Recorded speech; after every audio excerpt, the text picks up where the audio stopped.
चाहिए। अब क्या कदम उठाए जा रहे हैं वो मैं समझता हूँ कि थोड़ा उसका इंतजार करना चाहिए, परंतु ये बहुत बड़ी बात है कि जब पूरा पक्ष विपक्ष एकजुट है देश का, तो आधी जीत तो उसी में हो जाती है। जब आप पूरा मुल्क एक होता है, एकजुट होता है, तो आधी जीत हो जाती है आपकी। और बाद में जो स्टेप उठाए गए हैं कि सैनिक ठिकानों पे हमले नहीं किए गए, सिर्फ आतंकवादी अड्डों पे हमले किए गए, तो ये अपना अब एक मैसेज है। तो मैं समझता हूँ कि आगे क्या होता है उसका थोड़ा इंतजार करना चाहिए। તો પ્રતિક્રિયાઓ કોંગ્રેસ નેતાઓની પણ આવી રહી છે, પૂર્વ મુખ્યમંત્રીઓની પણ આવી રહી છે અને મુખ્યમંત્રીઓની પણ આવી રહી છે। જ્યારે પક્ષ વિપક્ષની વાત કરવામાં આવે છે, ભારત અડધું યુદ્ધ ત્યાં જ જીતી જાય છે કે જ્યારે પક્ષ વિપક્ષ સાથે થઈ અને આ આતંકી વિરુદ્ધ કાર્યવાહી કરવામાં સાથે મળી જાય છે। બીજી તરફ રાતના દ્રશ્યો અમે આપને બતાવી રહ્યા છે કે જ્યાં લોકો જશ્નના માહોલમાં આવી ગયા હતા। જેવી રાતના 2-3 વાગે લોકોને ખબર પડી કે ભારતીય સેના તરફથી ઓપરેશન સિંદૂર સફળતાપૂર્વક સ્ટ્રાઇક કરવામાં આવી છે અને આ ઓપરેશનને ઓપરેશન સિંદૂર નામ આપવામાં આવ્યું છે। ત્યારે મહિલાઓ આપણી સાથે છે, આપણે તેમની સાથે વાતચીત કરવાનો પ્રયત્ન કરીશું। બેન, શું કહેશો? ભારત સરકારે આજે પગલું લીધું છે, આ ખરેખર સરાહનીય છે। સિંદૂર જે સ્ત્રીઓના સિંદૂર ત્યાં ભૂસાયા હતા, જેમનો ત્યાં બલિ લેવામાં આવેલો, એનો આપણી સરકારે ખૂબ સુંદર એવો પ્રતિસાદ આપ્યો છે અને અમે લોકો ખરેખર આનાથી અમને એવું થયું છે કે ના, ભારત સરકારને અમે સલામ કરીએ છીએ આ વસ્તુ માટે થઈને। ભારત સરકારને મહિલાઓ સલામ કરી રહી છે। બેન, કઈ રીતે જોઈ રહ્યા છો આ એર સ્ટ્રાઇકને?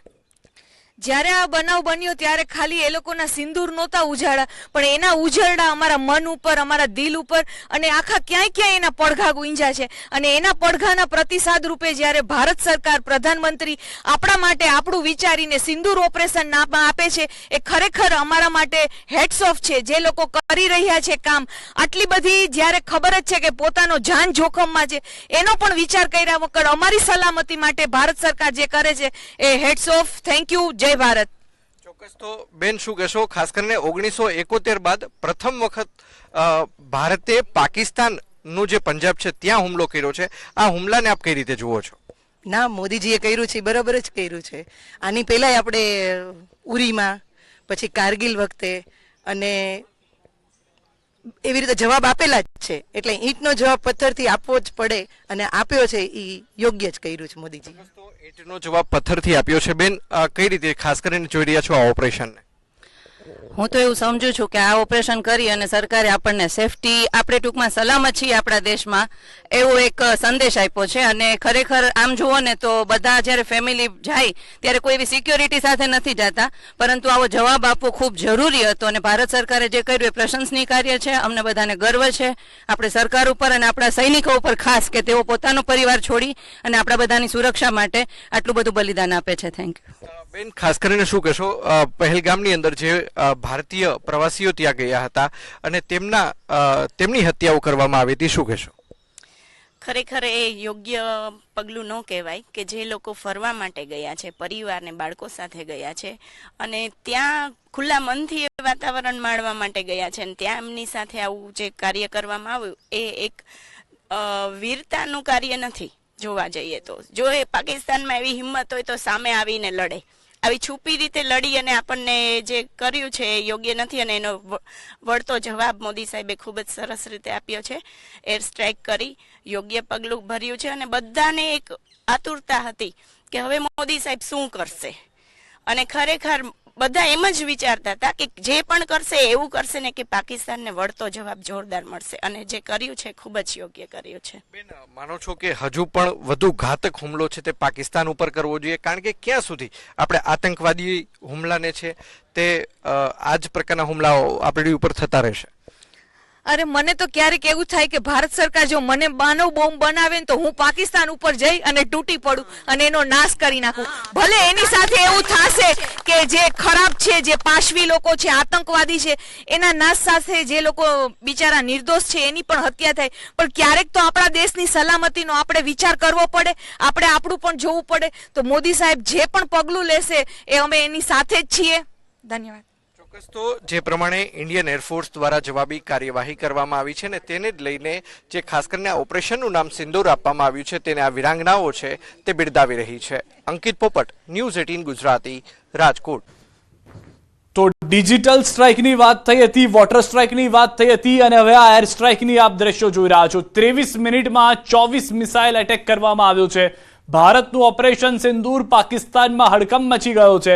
પાકિસ્તાન પર ભારતની આ એર સ્ટ્રાઇક છે કે જે આતંકીઓ પૂરતી સીમિત છે, ન કે પાકિસ્તાનની સેના પર કરવામાં આવી છે, ન કે પાકિસ્તાનના સિવિલિયન્સ એટલે કે નાગરિકો ઉપર. જૈશે લશ્કરને હેડક્વાર્ટર જમીનદોસ્ત કરી દીધા હોવાની પણ જાણકારી મળી રહી છે હાલમાં, કે જે હેડક્વાર્ટર હતા તેને ખાત્મો બોલાવી દીધો છે. પાકિસ્તાન પર ભારતની આ એર સ્ટ્રાઇક કે જેમાં હવે ખુદ પાકિસ્તાની નાગરિકો કહી રહ્યા છે, એ બાઇટ પણ ફરી વખત અમે આપને સંભળાવવાનો પ્રયાસ કરીશું, કે જેમાં તેઓ કહી રહ્યા છે કે મૌલાના મસૂદ અસરની જે આવેલી મસ્જિદ છે બહવલપુરમાં, એ મસ્જિદમાં 4 મિસાઇલ પડી છે અને આ એ જ આતંકી છે કે જે 26/11નો માસ્ટર માઇન્ડ માનવામાં આવે છે. આ 26/11ના માસ્ટર માઇન્ડના જે મસ્જિદ હતી તેના પર જ હુમલો કરી અને પતાવી દેવામાં આવ્યો છે. સૌથી વધારે મહત્વની જે જાણકારી હાલમાં મળી રહી છે તે પ્રમાણે આ હુમલામાં ઓપરેશન સિંદૂર નામ આપી અને બદલો લેવાનો જે પૂરેપૂરો વિચાર હતો તે કરવામાં આવ્યો છે. ભારતે આત્મરક્ષા માટે કર્યો હુમલો. ભારતે ઇઝરાયલનું પૂરું સમર્થન મળી ગયું છે. ઇઝરાયલે કહ્યું છે કે ભારતે આત્મરક્ષા માટે કરેલો હુમલો છે. એર સ્ટ્રાઇક પર ઇઝરાયલનું નિવેદન આવ્યું છે. તો આ પહેલા જ એસ જયશંકર તરફથી અનેક દેશના રાજ્ય નાયકો સાથે વાતચીત કરવામાં આવી હતી અને તેમાં એ વાત સ્પષ્ટ કરી હતી કે ભારત સેલ્ફ ડિફેન્સમાં અનેક પગલાં ભરી શકે છે, જેના સમર્થનમાં ઇઝરાયલ આવી ગયું છે અને ઇઝરાયલે કહી દીધું છે કે ભારતે આત્મરક્ષા માટે કર્યો છે આ હુમલો. આત્મરક્ષાને ધ્યાનમાં રાખી અને હુમલો કરવામાં આવ્યો છે, જેને ભારતમાં ઇઝરાયલ તરફથી પૂરેપૂરું સમર્થન મળી રહ્યું છે. જે ઇઝરાયલ પહેલેથી જ ભારતના સમર્થનમાં હંમેશા રહ્યું છે, તેણે પણ એ વાત સ્પષ્ટ કરી દીધી છે કે ભારતે જે હાલમાં એટેક કર્યો છે તે આત્મરક્ષામાં કરેલો એટેક છે, જેને ઇઝરાયલનું પૂરેપૂરું સમર્થન છે. તો અલગ અલગ તસવીરો હવે આપ જોઈ રહ્યા છો, જ્યાં આગળ પહેલગામનો બદલો લેવામાં આવ્યો તે જગ્યાના તસવીર આપ જુઓ. ભારતીય સેનાએ જે હુમલો કર્યો છે અને ત્યારબાદની જે તસવીરો છે કે જેમાં પાકિસ્તાનના 9 અડ્ડા પર એટેક કરવામાં આવ્યો છે. પીઓકેમાં ભારતની એર સ્ટ્રાઇકના દ્રશ્યો આપ જોઈ રહ્યા છો. માટીમાં મળી ગયા આતંકીઓ, મિટ્ટી મેં મિલા દેંગે તેવું પ્રધાનમંત્રીએ કહ્યું હતું અને તે પ્રમાણેના જ દ્રશ્યો જે છે તે જોવા મળી રહ્યા છે. દેશભરમાં જશ્નનો માહોલ છે તે પણ આપ જુઓ. સેનાનું ઓપરેશન સિંદૂર આપ જોઈ રહ્યા છો કે જેમાં ઉજવણી જોવા મળી હતી. લોકો પહેલેથી જ તૈયાર હતા. ત્યારબાદ જે આજે મોક ડ્રીલની વાત છે તે પણ તૈયારીના ભાગરૂપે જોવા મળશે. પરંતુ પીએમ કરી રહ્યા છે મોનિટરિંગ, તેની પણ એક ઇમેજ જે છે તે અમને મળી છે, તે પણ અમે આપને બતાવી રહ્યા છીએ.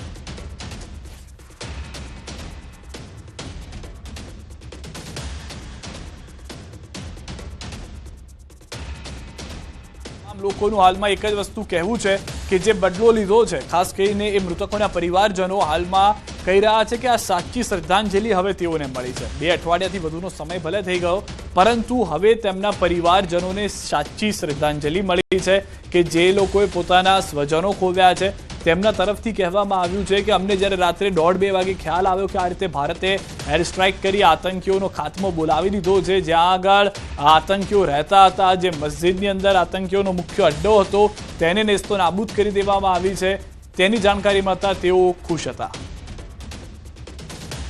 देखिए, जैसे हमारी ये यशस्वी सेनाओं ने उनके ऊपर आक्रमण किया है उस शौर्य के साथ, उस ताकत के साथ, और सारे आतंकी सेना उनके आतंकियों के उन्होंने सब ध्वस्त कर दिए, उनके जितने भी अड्डे थे. 9 जगह पर सर्जिकल स्ट्राइक हुई है और इसके साथ ही उन आतंकवादियों को भी ढेर करने का काम हमारी सेनाओं ने किया है. ये दृढ़ इच्छा शक्ति हमारी सेनाओं की है. ये दृढ़ इच्छा शक्ति उस मजबूत नेतृत्व की है जिसने उसी दिन जिस दिन इन्होंने पाप किया था आतंकियों ने पहलगाम में हमारे निर्दोष लोगों को मारने का, जिसने कहा था कि हम इनको मिट्टी में मिला देंगे और इनका नष्ट नाबूद कर देंगे. जहां तक ये सोच नहीं सकते उससे ज्यादा इनको सजा मिलेगी. उस नेतृत्व, उस प्रधानमंत्री आ रहे हैं, मैदानी इलाकों में आ रहे हैं.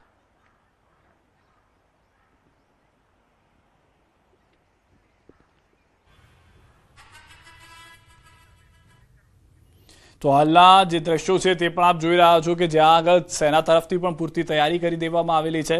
ગ્રાઉન્ડ ઝીરો પર ન્યૂઝ 18 સંવાદદાતા પણ ઉપસ્થિત છે, જેમની પાસેથી પણ અમે અપડેટ મેળવી રહ્યા છે કે ત્યાં આગળ શું હાલમાં વધુ હલચલ જોવા મળી રહી છે. જે લોકો આ ઘટનાનો શિકાર બન્યા હતા તેઓ તરફથી પણ પ્રતિક્રિયા આવી રહી છે, તે સાંભળીએ. जो फौजी लोगों ने एक्शन लिया है वो अच्छा किया है और वो सिंधु नाम देके भी औरतों को सम्मान दिया है, वैसा है। याद करते वो भूल भी नहीं सकते वो दिन। हम अभी तक वही लेके मैं रोज रोते बैठती हूँ। मुझे बहुत अच्छा लगा है पाकिस्तान के ऊपर जो हल्ला करने का मोदी ने सोच लिया है। वो तो हम देख रहे थे कि कब मोदी ये करता है, क्या करता है, युद्ध करता है उसकी। अभी अच्छा हुआ है मोदी ने जो किया है वो।